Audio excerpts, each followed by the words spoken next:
tayo mga tao, we are always driven by our desires, by our wants.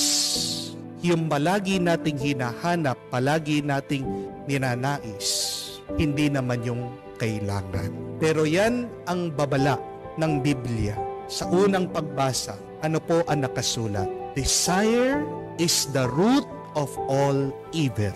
Ang pagnanais, pagnanasa, mag-ingat tayo, yan ang pinagmumulan, pinag-uugatan, pinag-uumpisahan ng lahat ng masama sa ating buhay.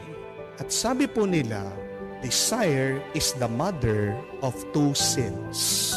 Ang pagnanais ay ang ina ng dalawang kasalanan. At ano po ang dalawang kasalanan na ito? Una, galit.